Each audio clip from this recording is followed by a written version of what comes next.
Okay, so what I'd like to talk to you all about today is the benefits of regulating online gambling.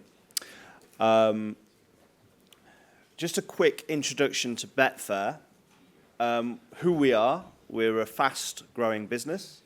We're a global company with customers worldwide. And we have a full suite of online gambling products, including our innovative betting exchange and a sportsbook. Why we are different? Well, what's really helped Betfair and generated the interest in the business and its growth is its betting exchange, a unique product which we think has changed the market in many respects. It's also supported by world-class technology, and also we have a leading mobile offering, which is both developed in-house and third-party, developed by third-party operators. We're a global company.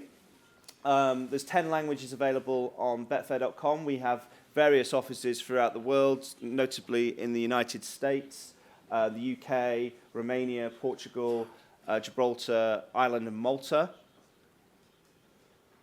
And looking forward, what's our world-class technology? Just some brief information about that. This is our most valuable asset, some information there, 4 million registered customers.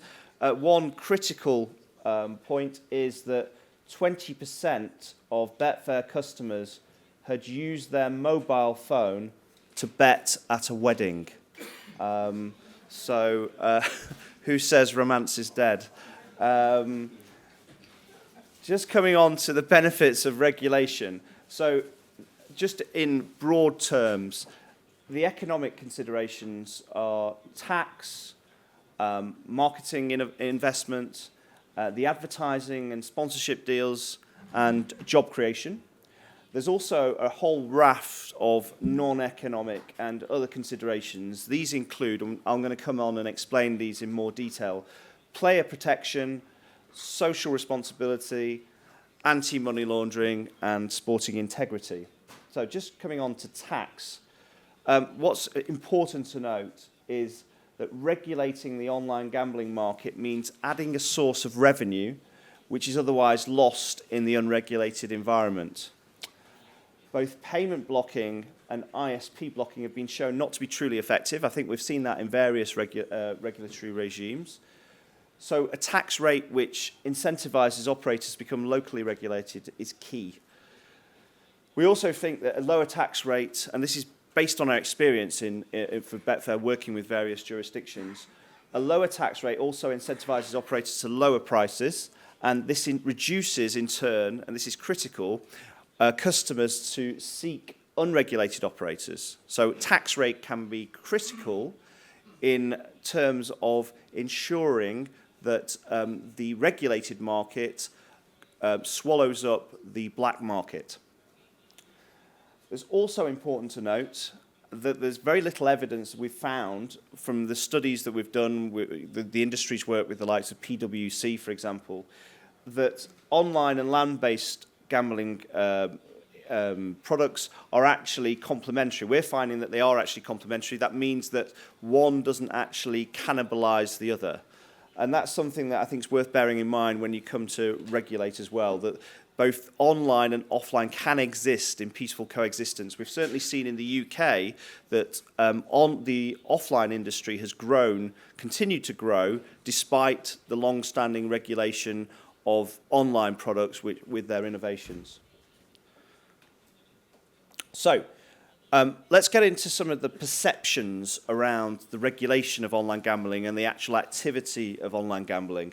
What is important to note is there's always a perception that somehow internet gambling facilitates money laundering and also the activities of match fixing.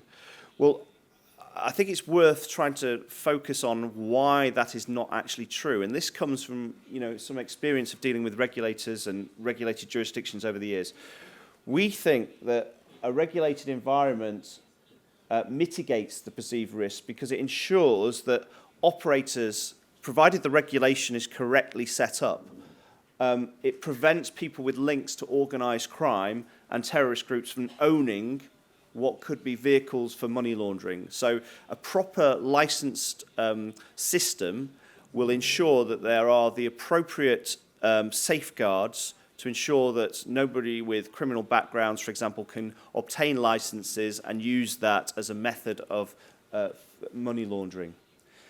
It also, a good licensing system will also ensure that remote gambling operators develop procedures approved by regulators to reduce money laundering and integrity risks. So, for example, in the European Union, we have money laundering directives from the European Commission, which have to be implemented by the member states, and also as part of license conditions are obviously usually to ensure that you comply with money laundering regulations. Now, anybody regulating outside of Europe can also, there's some good practices employed in the European Union, and it's always worth looking at those to see if those would be appropriate for any regulations or regulatory regimes you may be considering outside of Europe.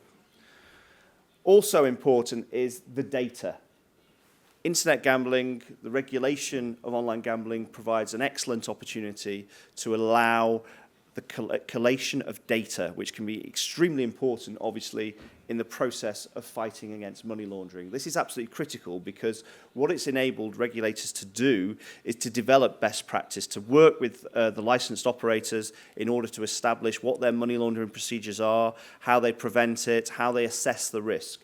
And the data that is generated by customers that operate online, where it's totally transparent, where we can see who is betting, on what event, at what time, what amounts, this is always provided to the regulator in the European regulators' jurisdictions. And we think that that provides a really effective way of fighting against money laundering in the gambling sphere.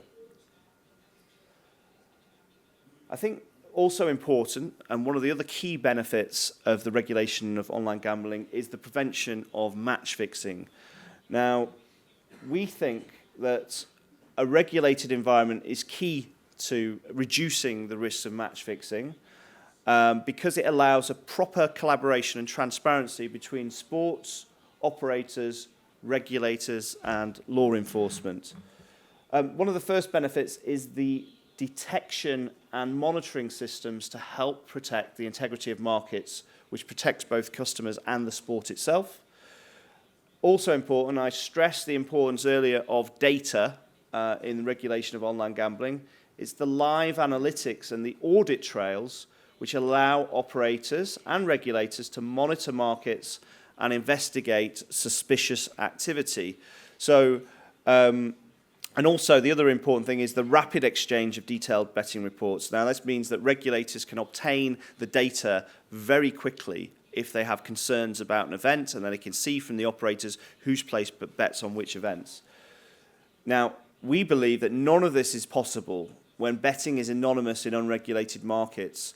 There was one key scandal, a betting scandal in Germany many years ago, the Häuser refereeing scandal, whereby it was clear that a lot of the bets that had been placed on the matches that had been fixed had been placed in the offline environment where there wasn't the appropriate checks and balances and identification checks. Luckily, they still managed to establish who had done it, but if that had ever happened in the online world, it would have been very difficult for them to even have thought of this scheme because the regulators would hopefully have identified the issue very quickly. Now, what's important from Betfair's perspective is that we have over 60 information sharing agreements with sports governing bodies around the world. This includes both UEFA and the International Olympic Committee, as well as many other important sporting bodies. Normally, we would mention the fact that we have an agreement with FIFA, but at the moment, I've decided not to mention that today. Okay, also important is responsible gambling, the prevention of gambling addiction and the detection of gambling addiction. Now, this is becoming more and more important. So currently, we take the following measures to support responsible gambling. There's many of them. I'll just pick out a few. We can impose, and customers can impose, limitations on losses and deposits. We have self-exclusion tools. So in the UK at the moment, there's going to be a central database for self-exclusion. So if one person has a problem or believes that they have a problem with gambling, online gambling, they can block themselves from all licensed websites. Timeout options for customers, up-to-date balance information. Also critical is the links to support and help organisations such as GamCare. Now in the UK, we have various bodies that support the rehabilitation and treatment of those that have problematic gambling. Now, what we find is that if we can provide the information to customers, and I'm going to come on and show you a part of our website that deals with social responsibility, what we find is that the first step for the person afflicted by problematic gambling is to ensure that that person has the information about the correct centres, the institutions that can actually help that person. And that's therefore why we make sure that on our website we have clearly visible all the various sources of help for those persons that have been afflicted. And one thing that we've found through research is that those afflicted by problematic gambling, they actually find that the first step can often be more effective when it takes place through a live web chat, which is entirely anonymous, rather than a phone call, just to try and get a sense of the problem that they're dealing with and make that first step towards rectifying and getting an awareness of any problematic gambling issues. Also important are the tools to manage gambling activity for responsible gambling. That involves a budget calculator, gambling diary. Self-assessment test, obviously we know that the Spanish regulation requires this. We think that that's important as well. We voluntarily include it also on our jurisdictions elsewhere outside of Spain. And obviously warning notices for those that play. It's important to note as well that these measures may differ on a jurisdiction by jurisdiction basis, and it depends on compliance with local laws as to what a regulation requires operators to do to comply with responsible gambling requirements. Just coming on to Betfair's responsible gambling website, it's important to note that this is a dedicated site for all Betfair customers. We have there the links to understanding gambling, help for a loved one who may be affected, so if your husband, your spouse has an issue with gambling, managing of betting activity, as I mentioned earlier, advice available, protection of minors, and basically there's some video tutorials as well that we provide. So, what does Betfair actually do for its staff as well? Important to note is that we have mandatory training for all staff at Betfair on responsible gambling practice, identifying problem gambling, and the dangers of gambling addiction for all staff. And we have specific detailed training for senior managers, team leaders, and staff who have direct contact with customers. Early detection measures can also relate to what we find through the research that's available, the empirical research that we obviously monitor on problematic gambling.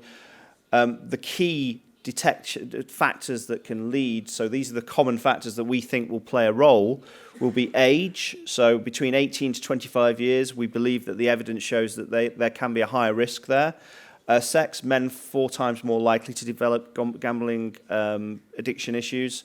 Players' history, so this is where data plays a key part, so we can see the customer data. So whether that customer has tried to self-exclude in the past and then has decided to try and self-exclude again, that can also play a role in identifying it. If that customer has decided to block payment methods, chasing of losses, so that means having lost some money, deciding then to play to try and claw back the losses. That, again, that type of activity can be detected by the data that good online operators can collate on their online customers. History of changing deposit limits up and down, and additional factors which may be ascertained from our communications with customers. They can play a role as well in the identification of a problem. So, if we can identify who has been affected, then what we will do is then we will report those that we believe are affected to the responsible gambling team across other areas of the business, such as our help desk, the fraud team, AML, sports integrity teams, for further investigation to try and collate the data on those that are affected. Once customers have been identified and then have contacted us directly seeking help with their gambling, this is where our responsible gambling team will firstly refer customers to the responsible gambling microsite, so the information that's available there. Key is referring customers to external support organisations. If we identify problematic gambling behaviour, the first step, the most important step, is to make sure that the person afflicted is referred to the correct therapeutic support institutions. That is absolutely vital. And we see that that is vital for us, for these customers as well. Also, the limitation or blocking of the customer account is also an issue, a measure that we would consider as well. That's it. I'm happy to take questions if anybody has questions. And gracias.